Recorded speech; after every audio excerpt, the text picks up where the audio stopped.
Hello guys! Welcome back to my YouTube channel!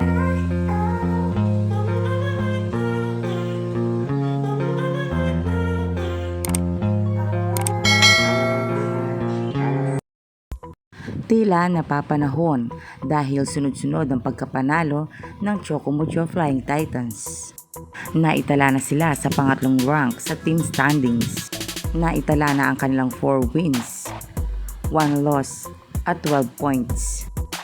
Si Rondina ayaw nang magpaawat. Sa second set, ipinasok si Bea De Leon.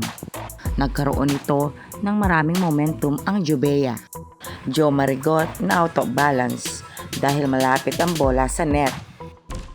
At kitang-kita ang pagyakap ni Bea sa kanya. Nawalan tuloy sa focus si Bea at hindi napansin ang pagset sa kanya ni Dina.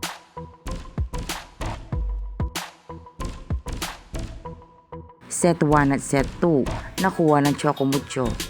Mas lalo pa silang ginanahan at napagtagumpayan nga nila ang larong ito.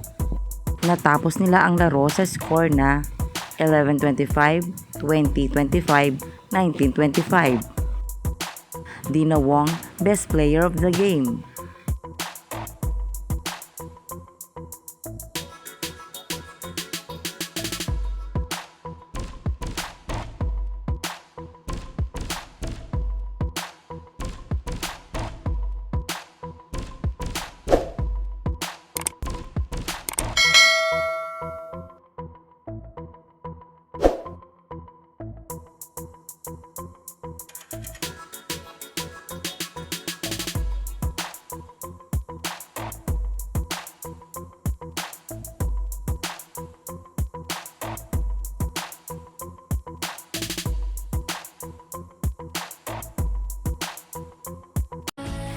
So, ayun na nga guys.